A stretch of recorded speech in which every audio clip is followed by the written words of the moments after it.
welcome back to The Wishy Web We Weave. I'm Alex. I'm Alara. And today we're doing another Stoneday. This one is more specific. The last two were kind of specific, I guess, too. This one has its own little theme, though. This one is cleansing crystals. And we picked, I would say the top three of...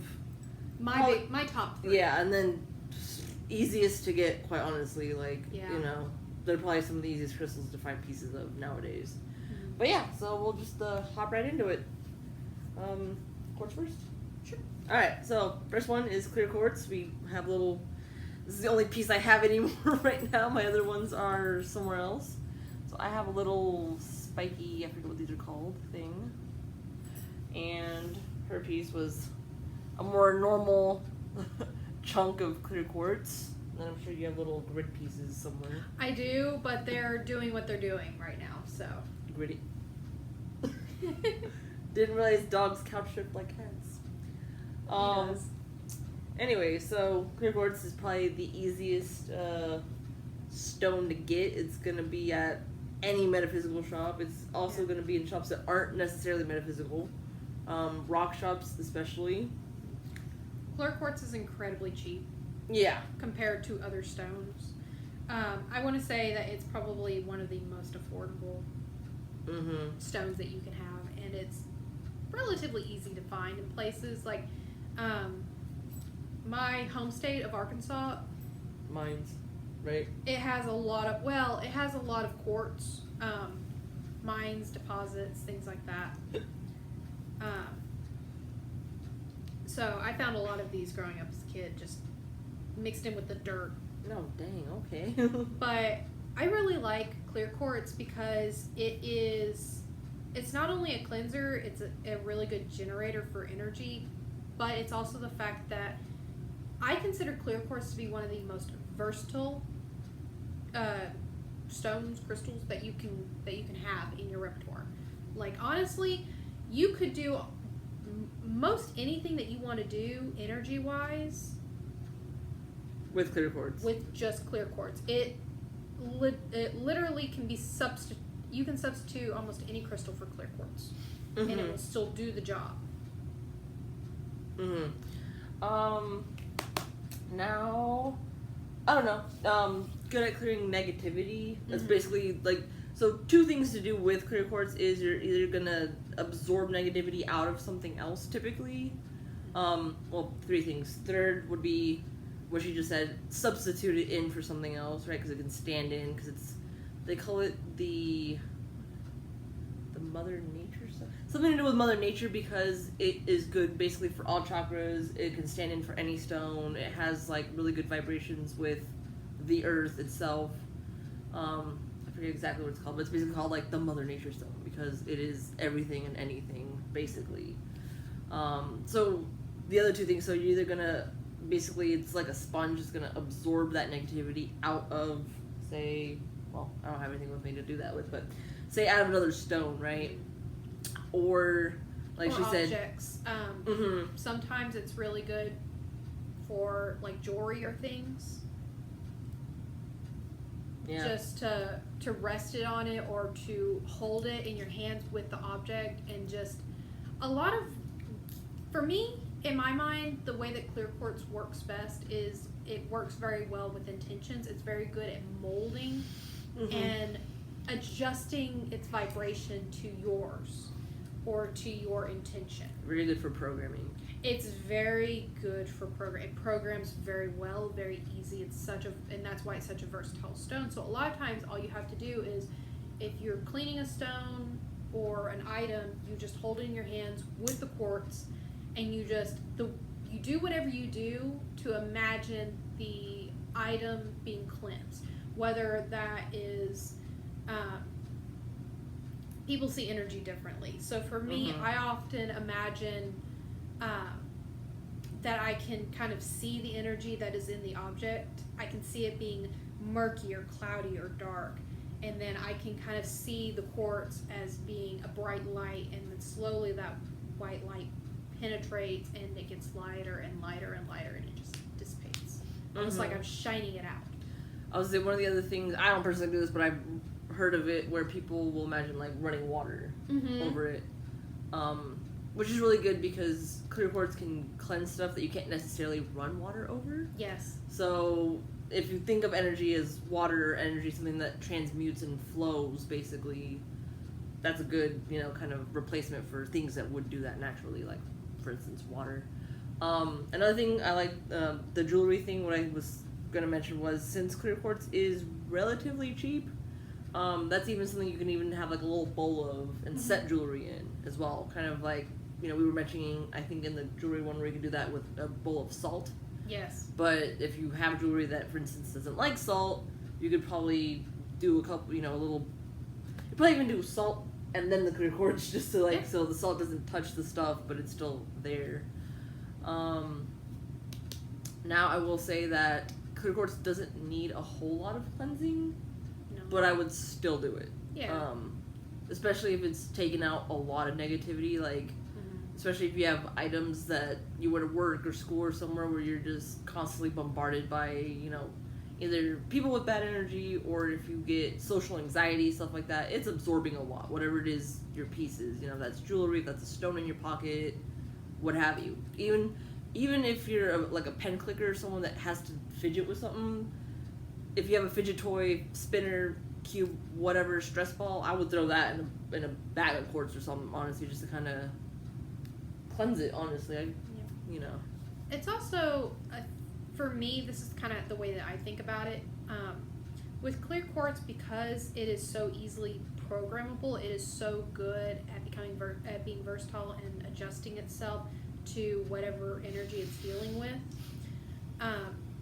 If it is being used to absorb negativity, the same thing is true of whatever energy is coming into it. It is absorbing that type of energy, it's taking on that energy, and because it's so good at adjusting to new energies to do its particular job, therefore it doesn't take much for it to start adjusting to whatever energy it's taking in, which is why I actually like cleansing my quartz pretty regularly.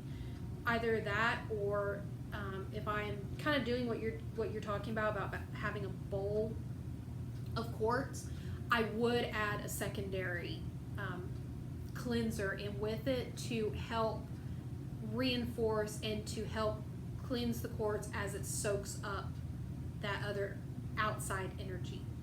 So that's why it is a good idea to have salt underneath quartz, because then the salt will help keep it programmed the way that it needs and cleanse it as it takes on that negative energy. Or what I do a lot of times is I will mix a cleansing stone that doesn't require cleansing in with it, so that the quartz does the majority of the cleansing, and then the other stone cleanses the quartz. So it's kind of like a cycle that to help stabilize it. It keeps it going the way that it needs to be going, and so it just it's a self-cleansing thing, which is we'll talk about, because the stone that I normally use is citrine, because it is a cleansing stone that does not require to be cleansed. And that's one that we're going to be talking about coming up in this video.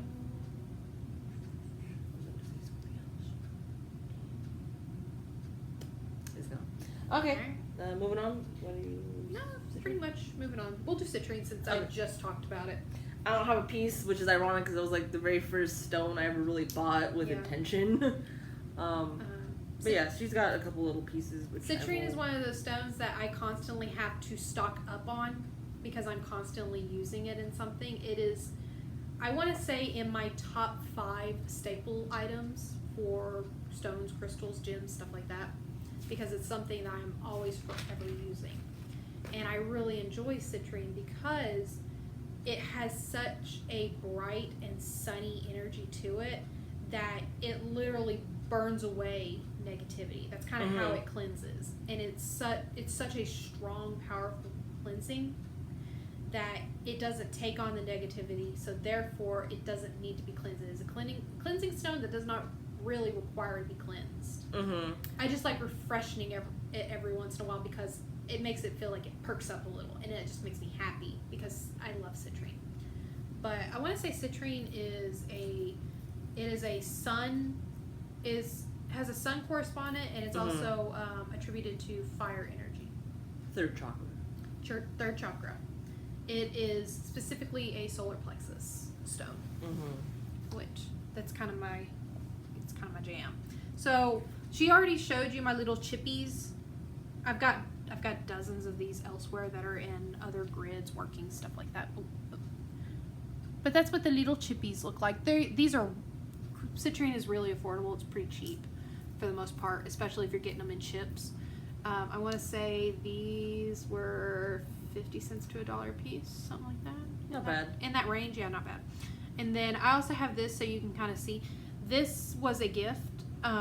It's a little citrine cluster that is resting on milk. I think it's resting on milky quartz is what it's growing on.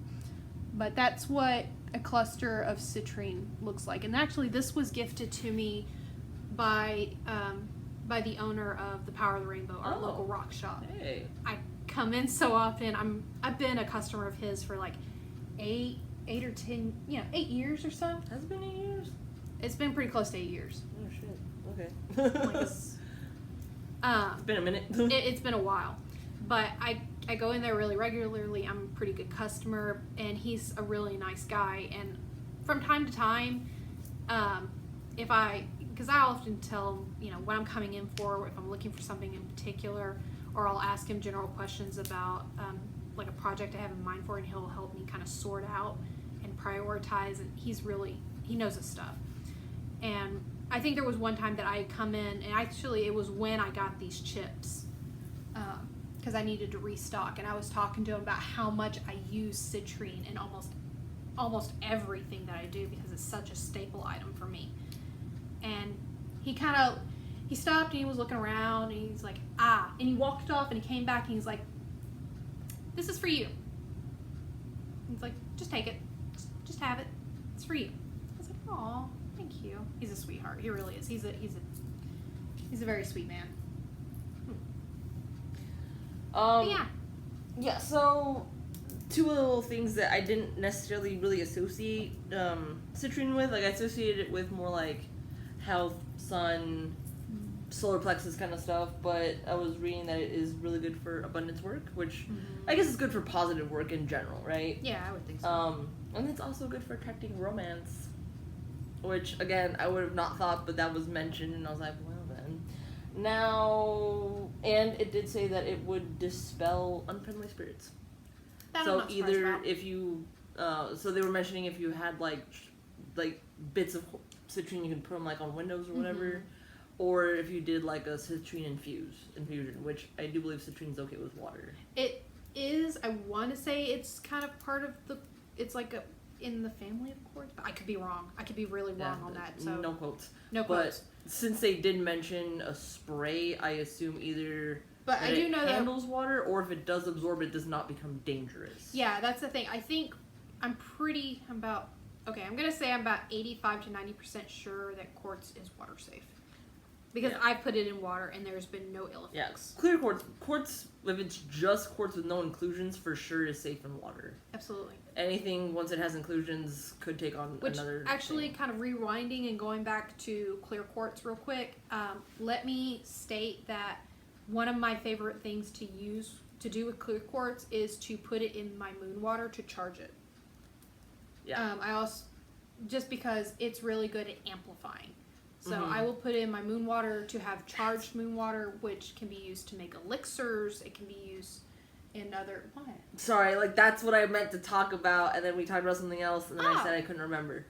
Not the moon water part, but the amplification part. Yes, because it is a huge amplifier. Yeah, it does. All these stones actually amplify other stones, more so quartz, and we're going to also talk about selenite. Citrine does to an extent, but anyway. But I was going to say, because we've shown our generators, and we had clear points in the middle. So it is good for what I do with mine, and we talked about that in our video about pendulums, was I will tap my pendulum to the clear quartz kind of to reset it. In between each of the chakra And stones, then on its own, I guess it is an amplifier to the rest of the points on it. Yeah. So it's kind of dual purpose in that sense.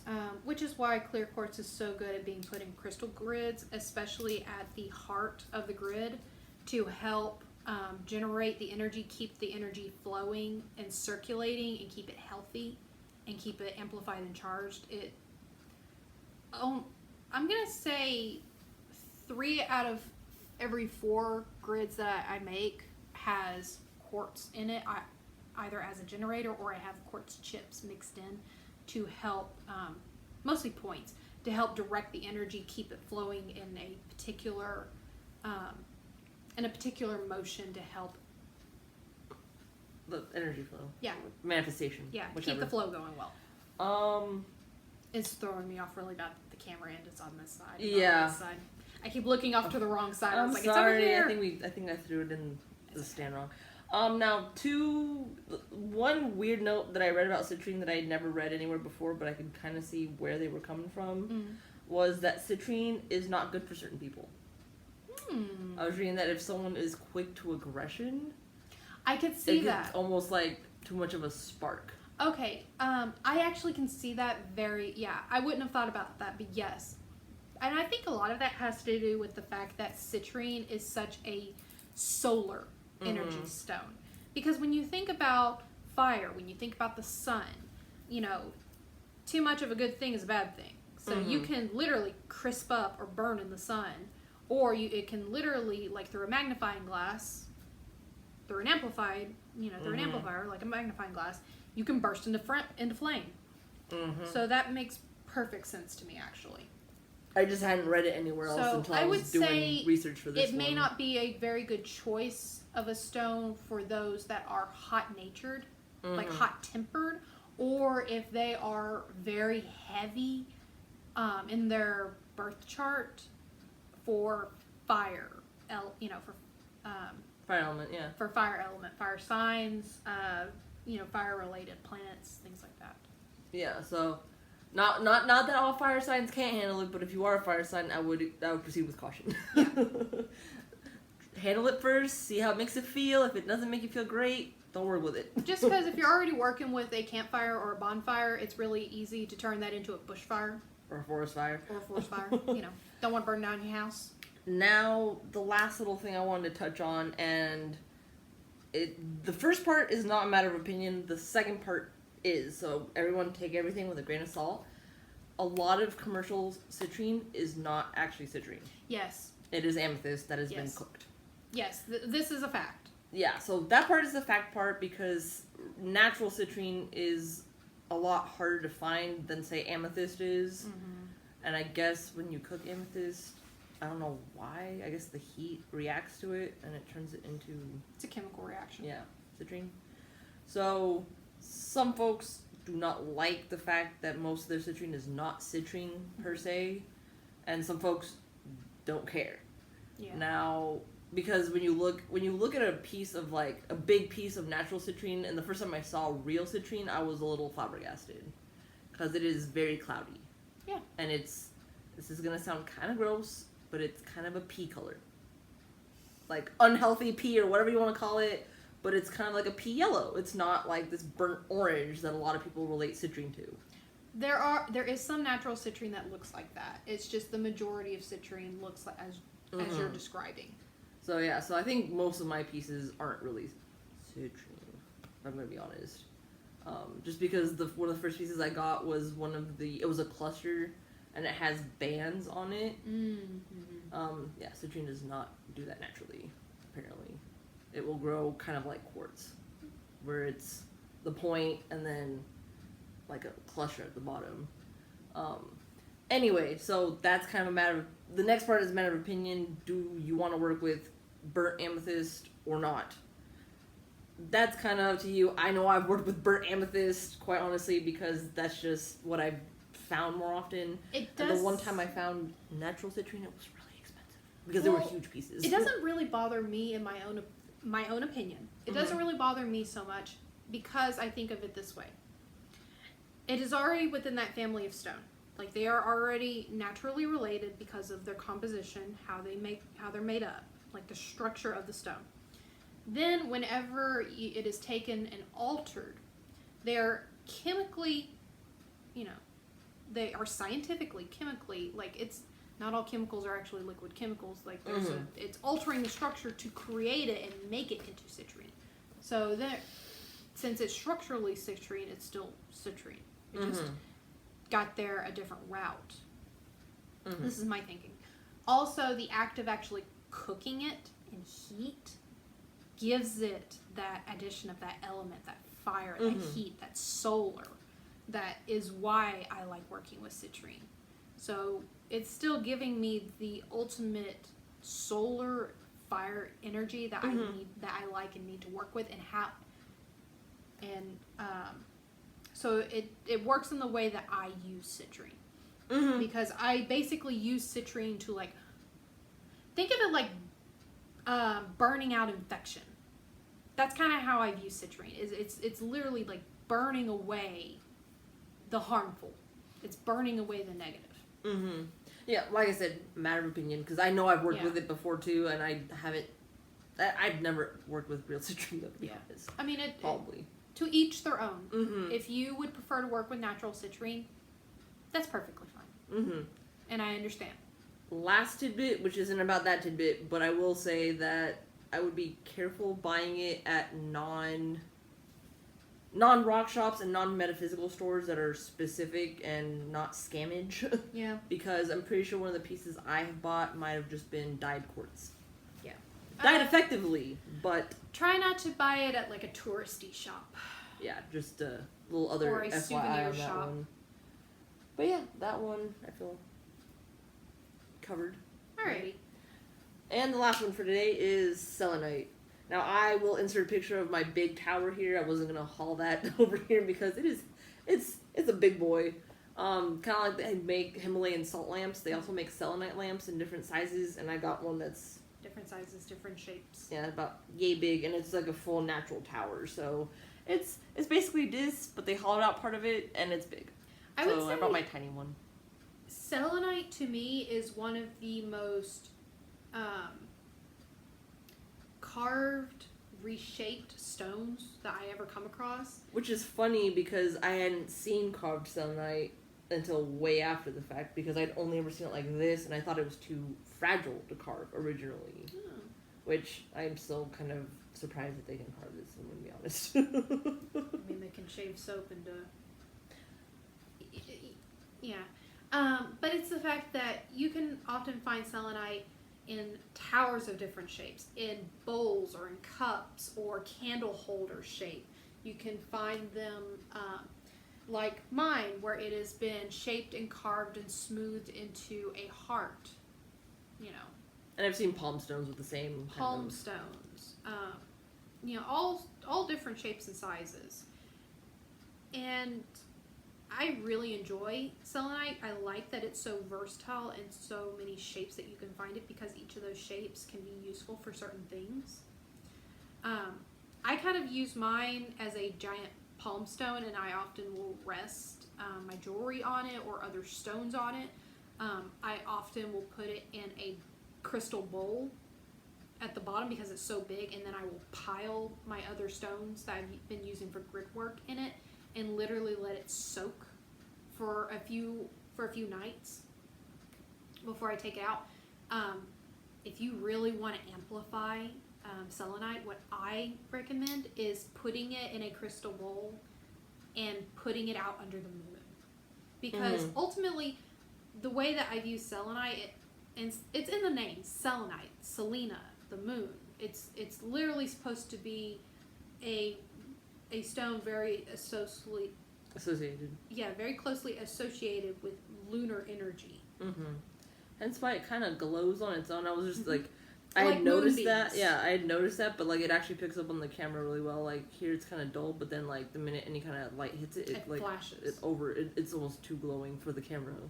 So selenite is traditionally thought to be a stone made of moonbeams, basically. So combining this with like under a full moon to cleanse certain items can be fantastic. Really impressively strong cleansing energy. I've always had a lot of, like, that's a stone I've always had, actually, and then I came into a bit of selenite at one point at work one time, a couple jobs ago. Not gonna go further into that, because life.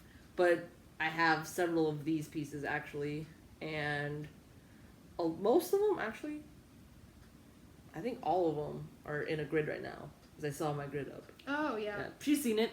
But it's a cleanser, it's an amplifier, but I like, in my grid, for me, I don't know if this is a thing people do with selenite, but I used it kind of like a fence. You saw how it was like the square. Yeah, you so I used kind of it to used create a border. It was kind of like a fence where everything was contained within it. Like a lot of, I don't know how you do your grids really, but a lot of people do grids like on something else, like on a board or a cloth, or sometimes if you get really fancy with it, it'll be an etched board. I generally, if I do grid work and I'm putting it on top of something else intentionally, I put it on top of a mirror. Mirrors. Because a mirror will reflect the energy back up and kind of create this very nice tornado kind of energy cycle. But it's also, mirrors are very good for deflecting negativity and keeping negativity from being able to enter into your grid work, into the flow of the energy.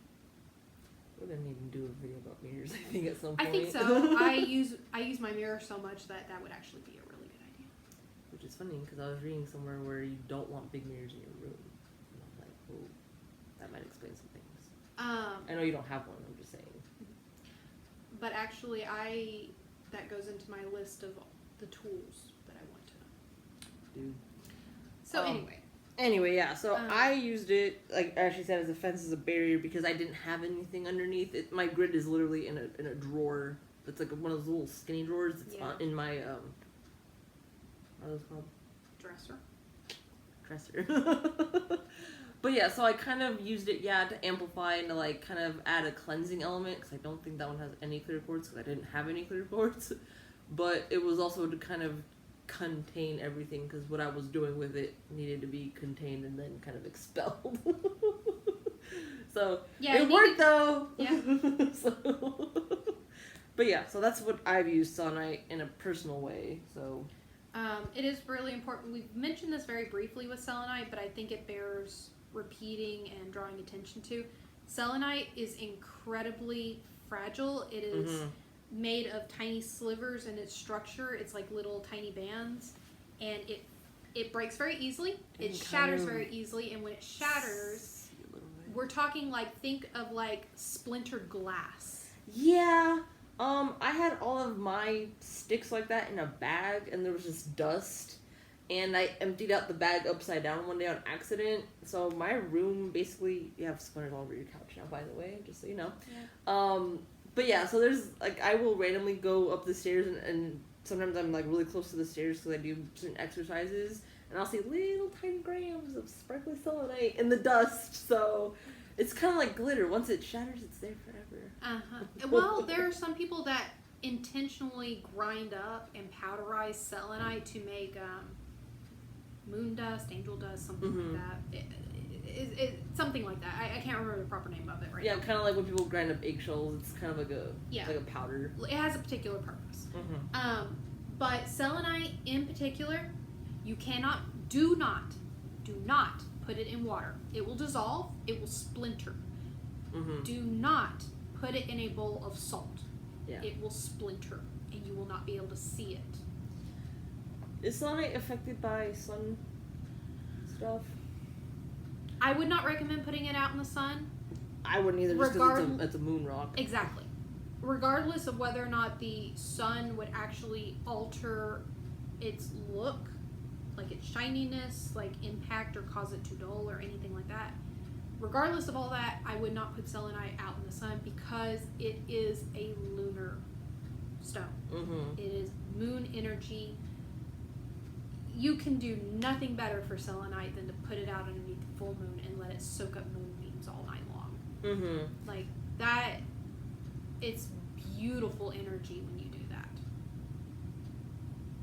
it's almost radiant energy. Mm-hmm. Cool, calming, healing, nurturing, beautiful energy. Mm-hmm. Which I think recapping, doing a summary of all of these three, I think this is one of the good reasons why we picked these three. Is not only are they our combined our top 3 cleansing stones, they all cleanse, but in very different ways, using completely different energy. Quartz, kind of for the most part for me, it is cleansing using my own energy. It is a tool through which it is like a I don't want to say a mediator, but you know what I mean. Like that in between. Yeah, where it's basically just a siphoning point where it's your energy coming through it and focusing down. It's a focuser for your energy. Sorry. Citrine is a cleanser because of solar energy, because it has that solar aspect to it where it literally like burns away the negativity, or it's kind of like shining a very bright light into a room to the point where no shadow can remain, that kind of thing. Mm-hmm. And then with selenite, it's a beautiful cleanser because it's basically the same as if you sat your stuff out under a full moon to be gently cleansed through lunar energy. Last little note on selenite, just because I've never worked with selenite outside of cleansing purposes, really. Like, even in the grid, it had kind of a cleansing barrier purpose, right? Mm-hmm. And then my lamp, I don't even really use it as a lamp almost at all. I was in Vegas for a minute just because it was enough light to kind of read by and do stuff by. But I don't really need that in my room now. But if you're working with selenite as a stone in a non-cleansing aspect, it is good for chakras 6 and 7. Mm-hmm. And in that realm, it is good for talking to angel, ancestral, and spiritual guides. So those 3 things are kind of in the same group. It just depends on what you call them or what you use within that, right? Mm-hmm. Especially between spirit guides and ancestral guides. I think those are not exactly the same thing necessarily, but closely related, right? Yeah, no, you're I'm picking out the slivers. I'm trying to pick out the slivers. We've cleansed your couch. A lot. But yeah, so if y'all are looking for like meditation involving higher spirits, Yeah. good stone. Which again, that third eye, crown chakra, and spirit guides kind of make sense because it's all kind of up here energy. But yeah, that about wraps it up. Yeah, I think that's pretty much it. So, thank you for watching. I hope that you found something interesting or learned a little something, and hopefully you'll stick around long enough for the next time that we do another stone video, because I really think this is something that we both really enjoy talking about. We like rocks. We like rocks. We really like rocks. All right. All right. Many blessings. Toodaloo.